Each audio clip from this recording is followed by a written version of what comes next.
How do you measure your spirituality? How do you measure how mature you are? How much you are like God or like Jesus, following his footsteps and his commandments and being in his image? Is it how well you preach? How well you teach? Is it how many times you come to church? How dedicated you are to the church?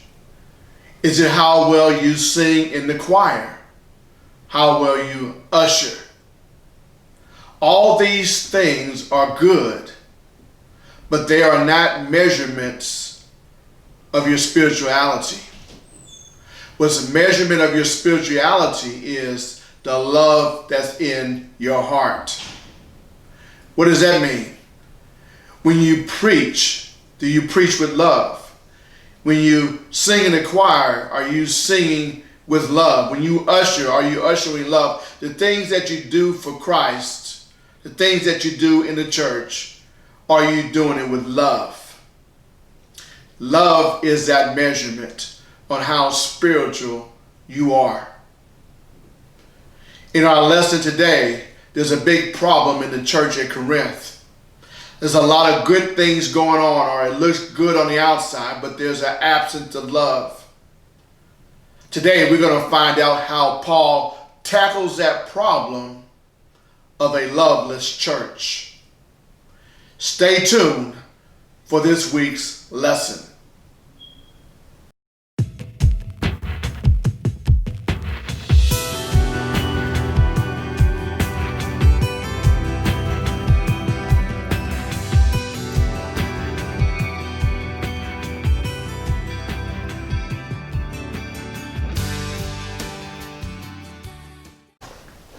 Hello, my name is Reverend Dr. John W. Wilson III, bringing you the Sunday School lesson for this week, Sunday, October 25th.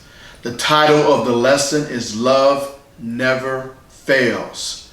1 Corinthians 13, 1 through 13, a very familiar passage. Before we get into this week's lesson, I want to remind you to hit the share button, hit the like button. If you're on YouTube, hit the subscribe button. Again, I would like for this to reach as many people as possible, and I need your help. So I thank you in advance. So let's get into our lesson. Love never fails. 1 Corinthians chapter 13, 1 through 13. Let's see what's going on. Why is Paul writing this? Let me start off with a little analogy, and that will kind of set the tone of what Paul is writing about. He is trying to get the Corinthian church to know what the main thing is and to do the main thing. They are scattered all over the place, and they don't understand what it means to be a Christian, what it is to be spiritual. There was a famous football player. Started off with the San Francisco 49ers as a wide receiver. He was an excellent receiver, one of the best, highly acclaimed out of college. He was a Pro Bowler. He set records. And then he was traded to the Philadelphia Eagles. Could not make it there, could not get along with people. Traded to the Dallas Cowboys. Couldn't make it there, couldn't get along with his teammates, and was eventually cut. This receiver, Terrell Owens, one of the best, talented, big, strong, fast, gifted receiver, was cut by the 49ers, cut by the Eagles, cut by the Cowboys, not because of his ability, not because of his talents, because he could not get along. You see, him for playing football was all about himself. He was divisive in the locker room. He bragged about his gifts. He talked about other players. He could not get along with other people. He could not be a team player. Therefore, he was cut from all these teams. And the issue is there's some people in the church like that, very talented, very gifted, but they miss the point about being a Christian. The point about being a Christian is being loving and caring and kind and compassionate. Terrell Owens missed the point about being a football player, being a team player, helping the team win, helping the team get to the Super Bowl, making other people better. He missed all that. It was all about him making himself better and getting all the attention. Sometimes Christians, we forget that too. We're worried about us getting all the praise and getting touted and celebrated. We forget that our goal is to make people better. Our goal is to love people in a way that we edify the kingdom, make the kingdom better.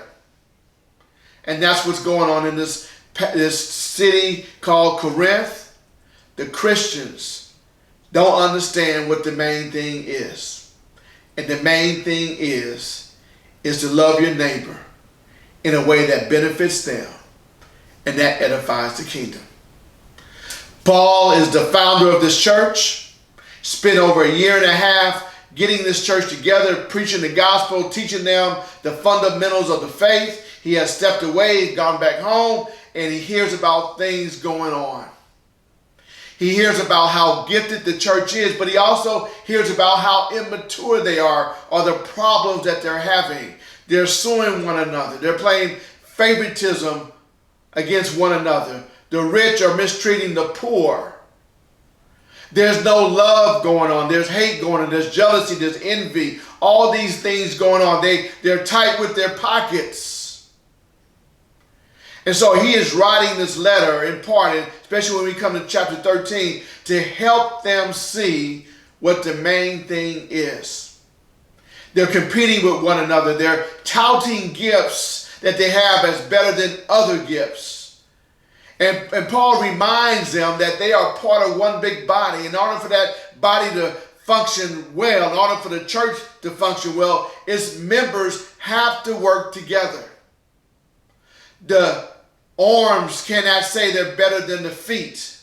The fingers can't say they're better than the toes. The head can't say they're better than the legs. They can't do that.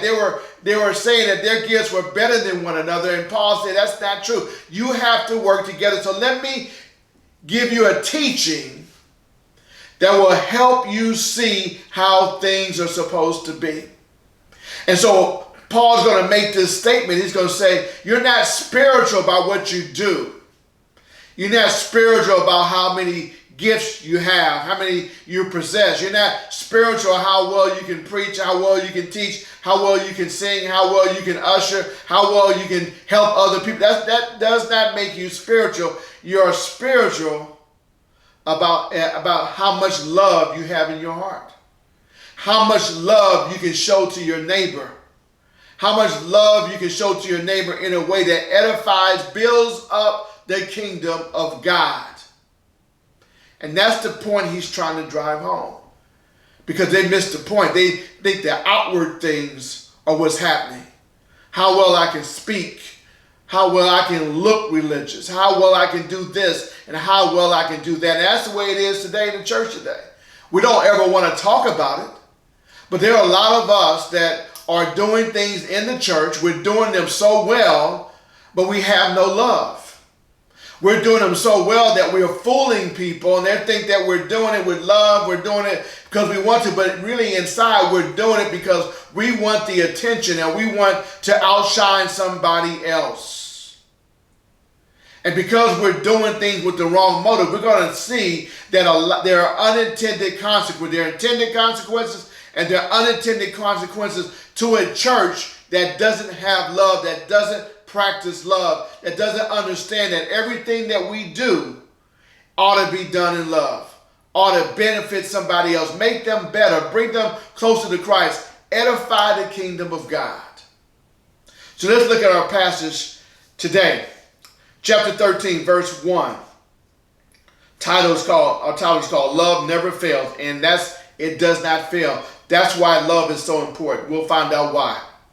If I speak in tongues of men, of angels, What Paul does here, he does a conditional. If is conditional. If I do this and don't have this, then this will happen.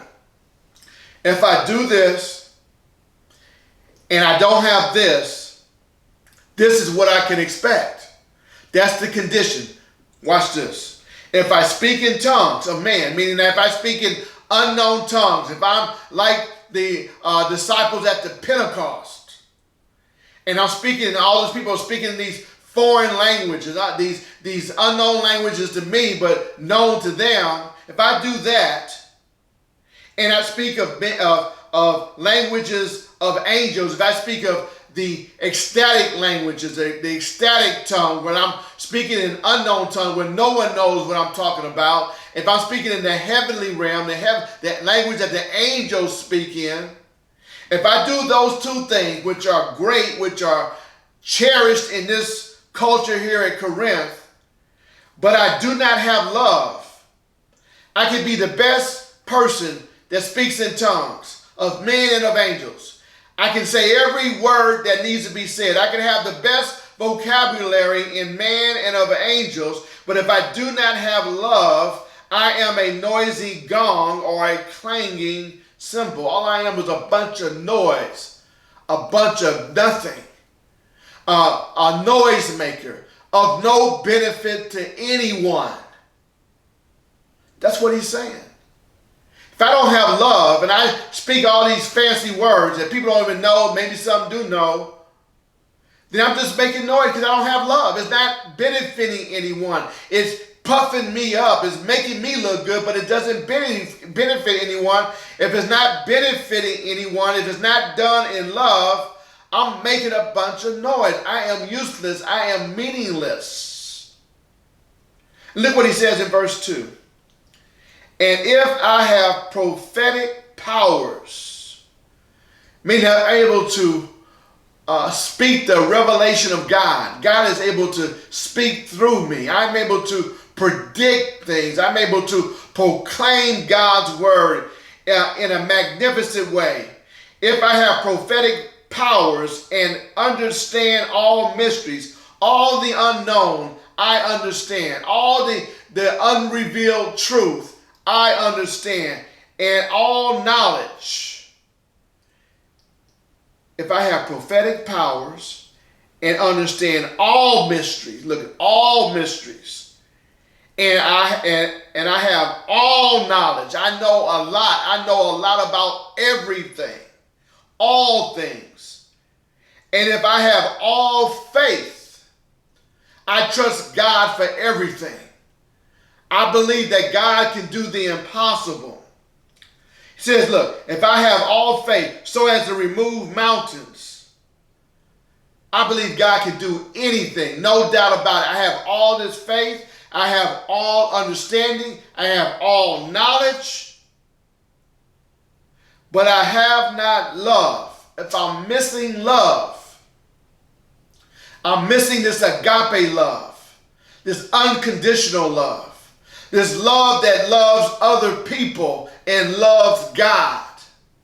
This love that loves in a way to be a benefit to someone else, not all about me. I love in a way that blesses somebody else. I love in a way that glorifies God. I make my mind to love people. If I don't have love, I am nothing. In other words, I can have all these spiritual gifts. I can do all of these things. But if my motive is wrong, if I'm doing them for the wrong reason, if I'm doing them without love, then guess what? It says, not the gifts, but I am nothing. In other words, in the eyes of God, I am nothing. He can't use me. I'm no benefit to him. What I'm doing is meaningless because it's done in the wrong way. And what we have to understand is this. When we do things out of with the lack of love, the people that we are trying to exercise these gifts upon or share these gifts with, they can tell that we are doing it without love. And we'll find out why also. And because they can tell that we're doing it without love, it is of no benefit to anybody because it doesn't bless them, it doesn't benefit them, and it doesn't edify God's kingdom. That's what he's saying. So I could be the best preacher. I could be the best singer. I could have the right words. I could be the best, whatever I want to be, the best helper. I could be the best leader. I could do all those things. But if it doesn't have love, or love of God is not flowing through it, I am nothing. Because I'm doing it for the wrong reason. My motives are wrong. And if my motives are wrong, people will pick up on that. And it'll be of no benefit. Instead of bringing people closer to God, you will drive them away. Look what it says here. If, condition, if I give away all I have, if I'm a big tither in the church, if I'm a big giver, consistent giver in the church, which is a good thing. All these gifts are good things, but they only can be really used to their potential unless love is behind it all. But if I give away all I have, look good in front of everybody, number one on the tithing list, and if I deliver up my body to be burned, I could be a martyr. I could be a sufferer for Christ. I could be willing to give my life, lay down my life for the cause of Christ. I could be willing to go to great lengths to suffer for Christ, even to become a martyr. But even though I do these good things that look good on the outside, but have not love, the love that benefits others, the love that edifies God, the love that gives glory to God, I gain nothing. What that means is that I could be doing all of these things. All of them. I could be a prophet. I could be somebody of wisdom and knowledge. I could be someone of great faith. I can have the faith that can just move mountains. I can pray really well. I can give all that I have.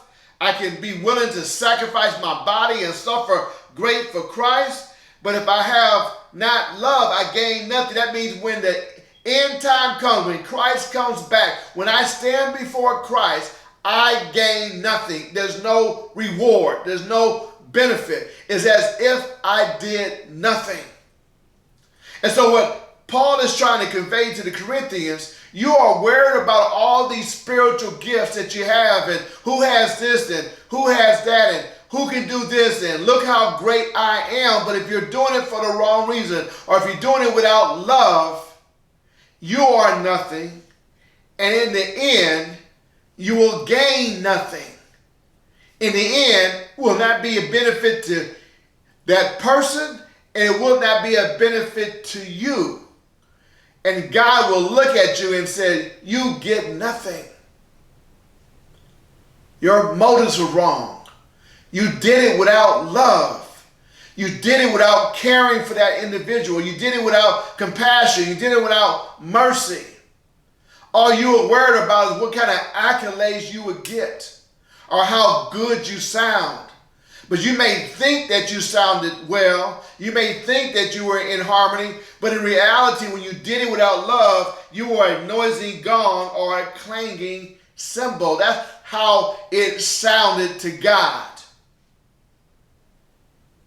So he's encouraging them to grow up a little bit.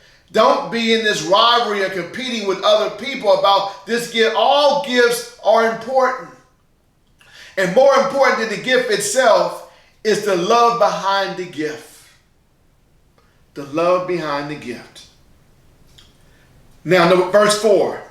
He tells us what love is. Then he's going to tell us, he tells us what love is by 2 examples. Then he's going to tell us what love is not by 8 examples. Because sometimes you can explain a word better by saying what it's not than really saying what it is. And he's going to use saying what is not to give you an indication of all the chaos that's going on in the Corinthian church when there is no love. Tells her what it is. Love is patient. I mean, that love is caring. Love is it endures. It long suffering. What love means is that it is able to be with somebody you may not like for a long period of time until they come around.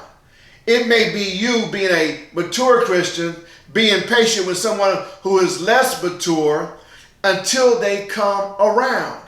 It may be with somebody that is on the wrong road, but you are patiently being with them, ministering to that person until they can start seeing the light. That's what happened to me. Years ago, when I was at Friendship West, Deacon Holmes, I was running from the church, didn't want to be bothered. But he displayed patience with me. Kept inviting me to church, kept inviting me to the men's ministry, kept speaking to me every time I went to church, never got mad at me, just displayed a great deal of patience with me. And eventually I came around, and when I came around, I got on fire. All because a mature Christian man had patience on an immature young Christian man. I needed that patience. I needed that. Where would I be right now without him? Where would I be if somebody who said they were mature gave up on me? Love is patient. It endures. It's a lasting value. And kind. It is compassion. It is merciful. It is kind even though when people are not kind to you. Even this same deacon, I stood him up. He said, go to this meeting. I never showed. Go to this meeting, never showed. Do this, I never showed. But yet he was still kind to me, compassionate to me, and merciful to me until I was able to come around. Now it's going to say what love is not. So we know it's patient. It has an enduring quality, a long-lasting quality, doesn't quit. We know that it's kind, it's compassionate, it's merciful. It is full of kind acts or acts of kindness.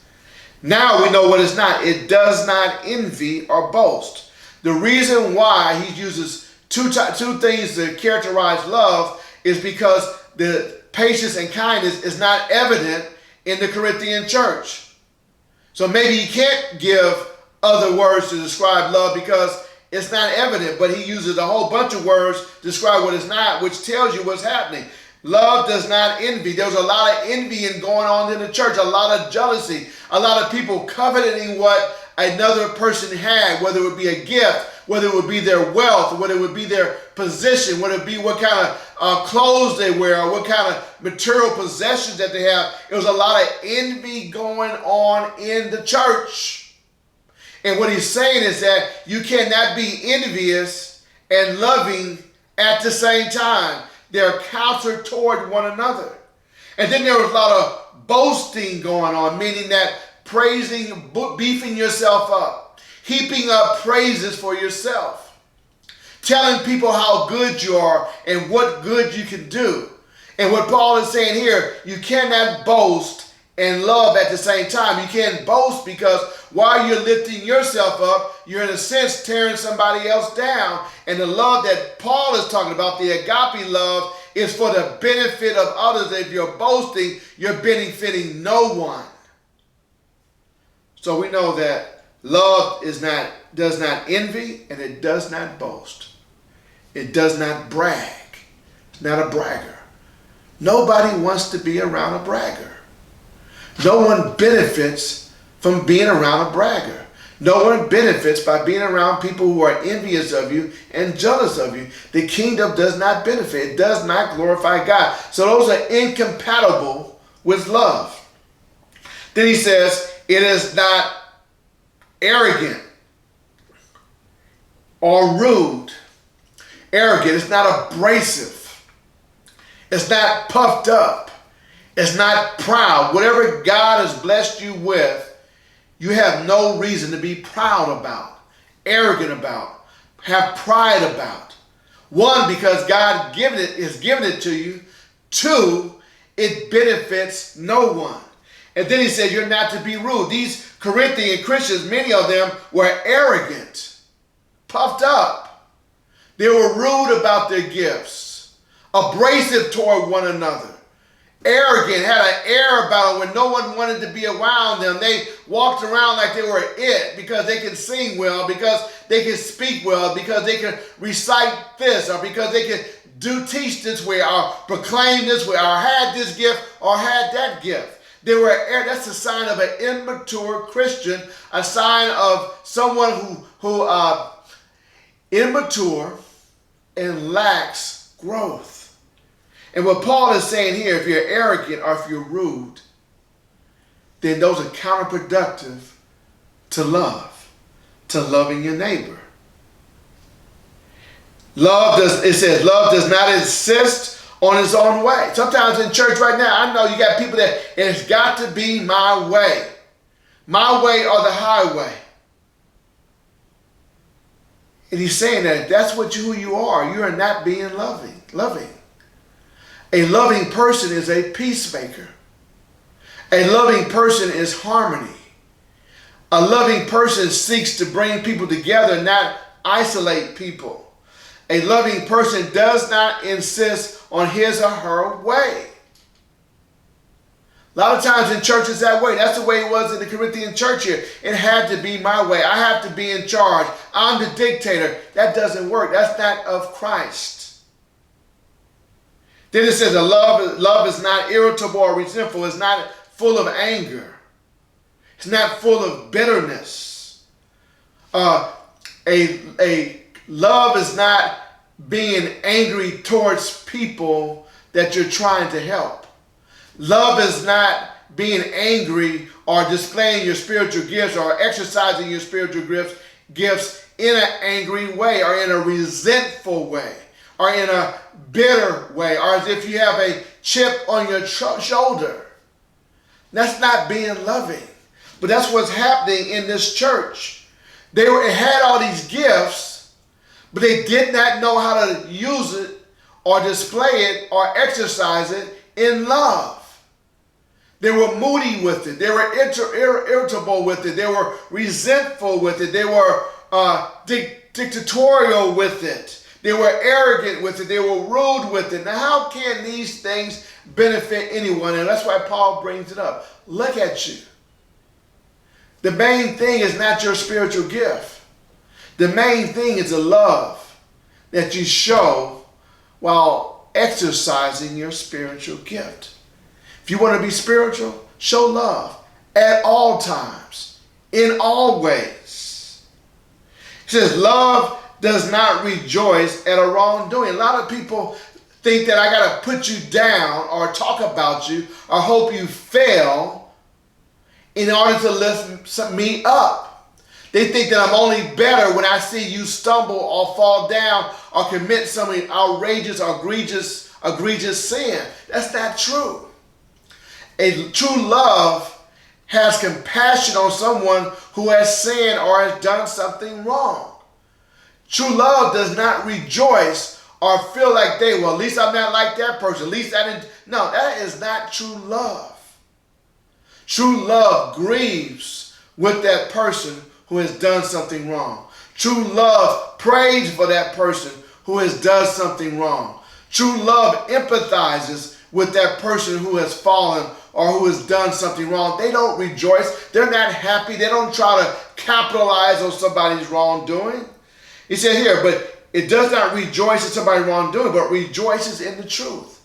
They rejoice when something right is done, even when they're not the person who has done it.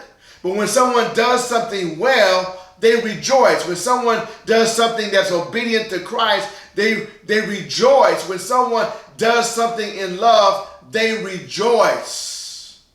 They rejoice in truth. They rejoice in justice. That's what true love does. And then verse 7 says, love bears all things. The one thing I love about love, it can cover a multitude of things. It bears when somebody has hurt you, when someone has done you wrong. It bears when somebody hasn't forgiven you. It bears when you need to forgive somebody. Love covers a multitude of things. Love can get you through any situation. Love can allow you to be a benefit to someone, or show kindness to someone, or be patient to someone, even when they don't deserve it, even when they have wronged you. That's how powerful love is. Look what Christ did.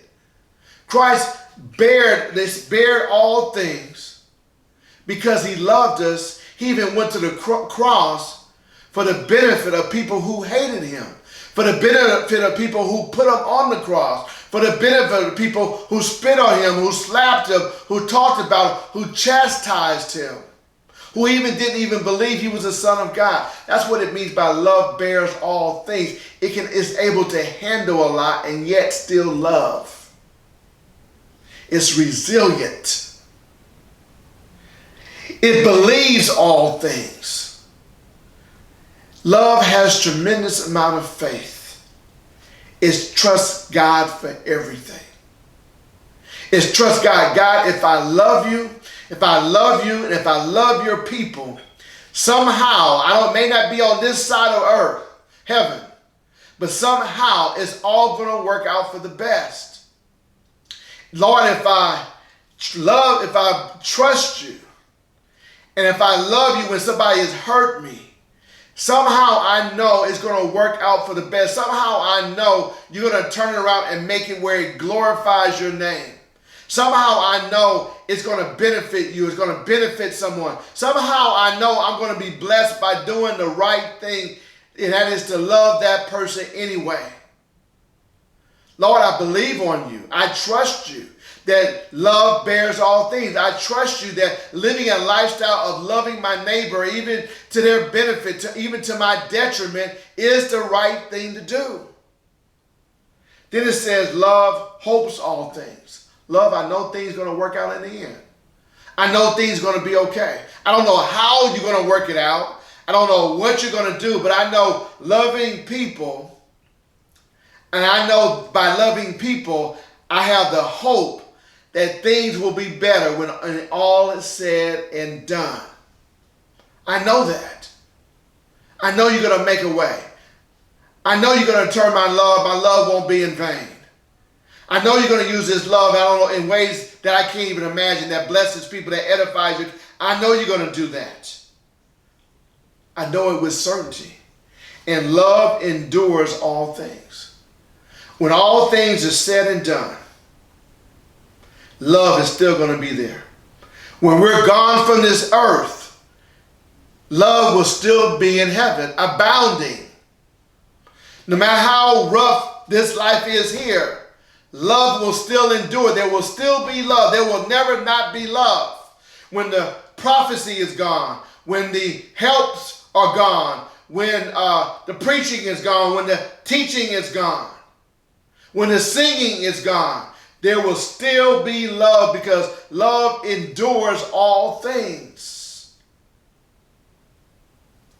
Love will be at the end. Love will endure because God is love. And love will endure. It will outlast everything. It will have the final say-so. It will put up with anything and outlast. There's nothing that can conquer or take away God's love or love itself. Look what he says. Love never ends. As for prophecies, they will pass away. As for tongues, they will cease. As for knowledge, it will pass away. Like I said, everything will go away, but love will never end. For we know in part, we prophesy in part.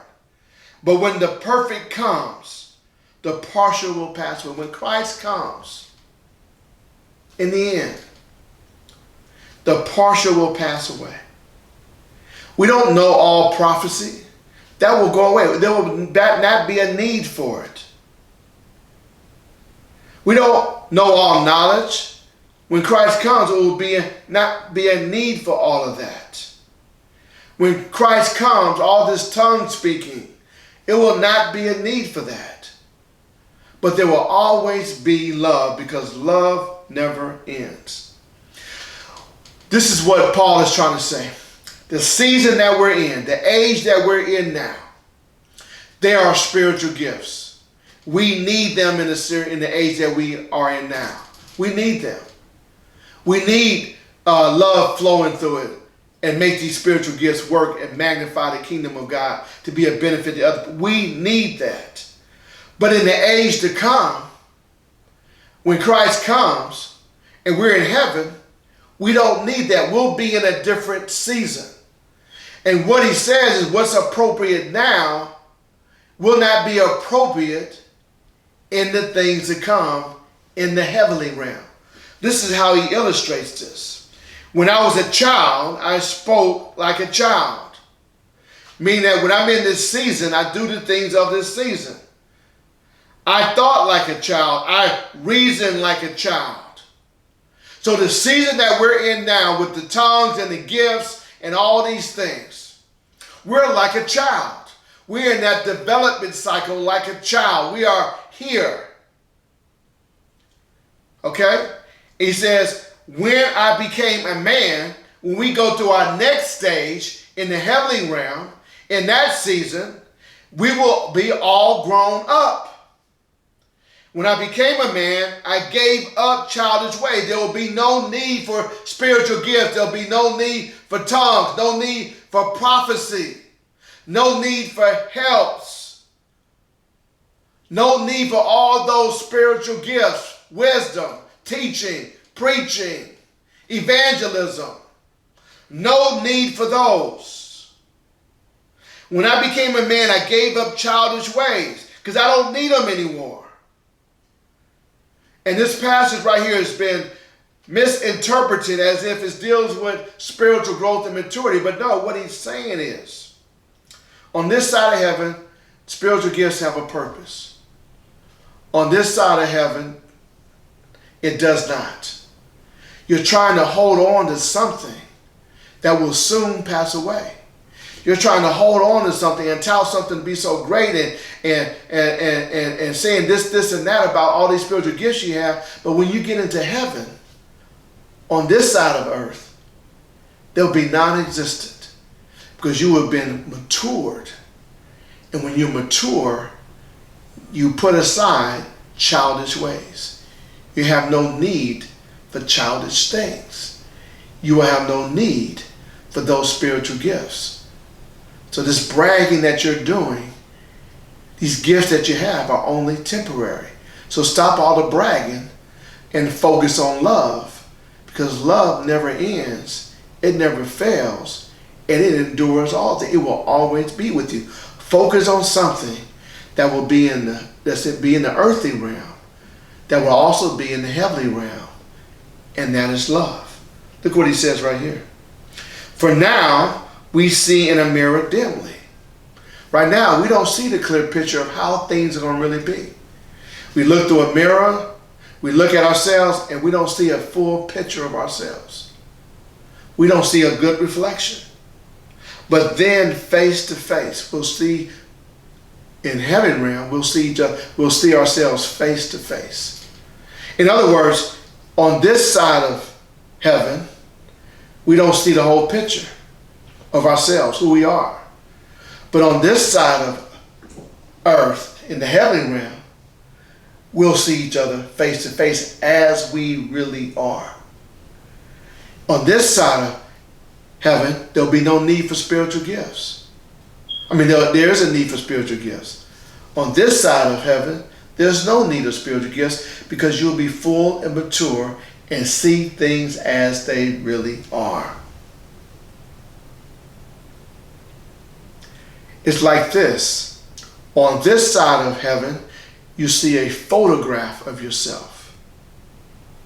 On this side of heaven, you'll see yourself as you are, face to face, in reality. A clear picture of yourself. You'll be full and mature. That's what he's saying. So don't get caught up on these spiritual gifts, because that's not the main thing. The main thing is love. Because love never fails. It endures. It never ends. Then he says right here, for now I know in part, I only know half the story. On this side of heaven, you only know half the story. You only know a little bit. You see through a mirror dimly. you're childish on this side. Then I shall know fully, because I no longer look through a mirror dimly. I no longer speak and think like a child. I no longer know things in part, because in heaven I will know things fully, even as I have been fully known. There are going to be a time when you get to heaven that spiritual gifts will pass away, but love will always be there. So what should you be focusing on? Spiritual gifts, on how well you can do this and that, how many gifts you have and how less gifts another person may have? Should you be envy or jealousy because you don't have the gift that this person has? Should you be arrogant and boastful about this? Your gifts? No. No, what he's saying is this. Those things are going away. You should be focusing on love. Love that is patient. Love that is kind. Love that benefits others. Love that edifies the kingdom. You should be worried about, am I loving my neighbor the right way? Am I irritable or angry when I love him? Am I boastful and rude when I love him? You should be focused on how well you can love your neighbor. How can I serve my neighbor better? How can I love my neighbor the way Christ has loved me? That's what you should be focusing on. That's what he's saying. Look what he says here. So now faith is important. Trusting God is important. Hope is important. Knowing things, no matter how bad they're here, they will be better in the end.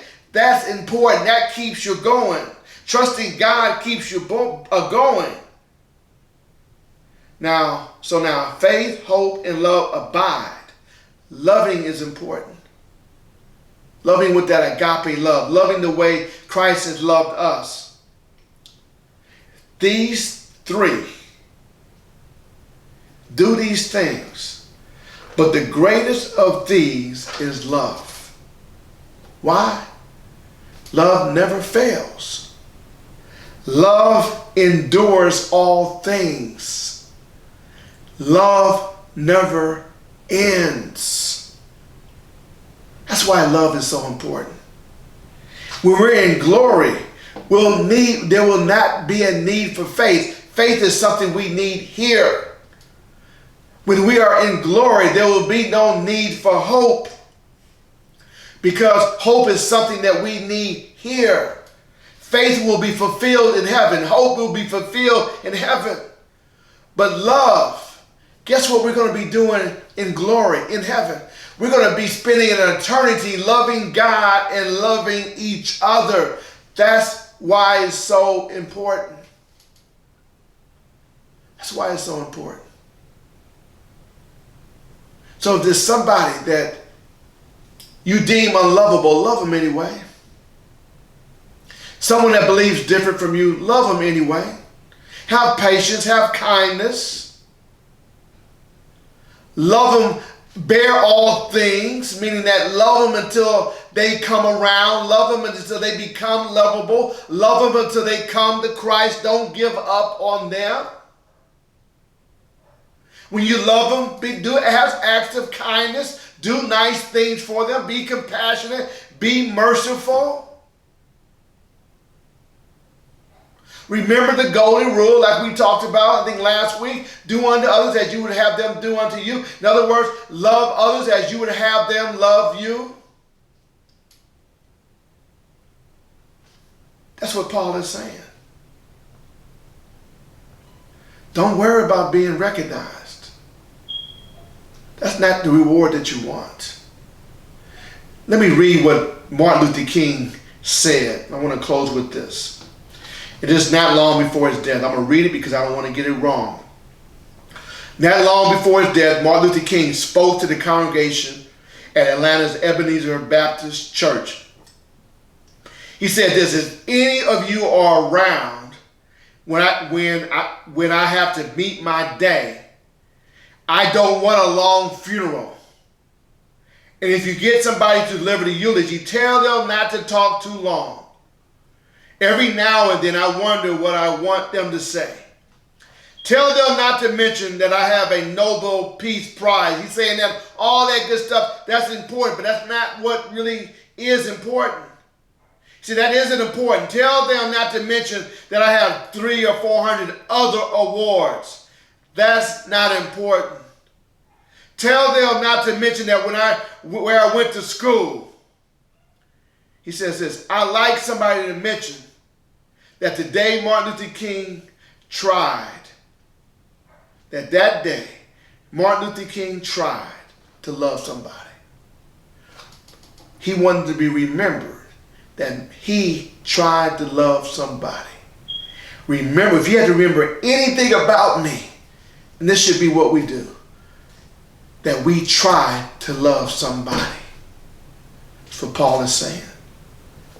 That's what Jesus wants us to do. This is what pleases God. Everybody, I hope this lesson has blessed you. I hope that you'll learn something. I hope that this has better prepared you for this week's lesson. And I hope that we can love people better because of this lesson. God bless you. I love you much. Have a great Sunday.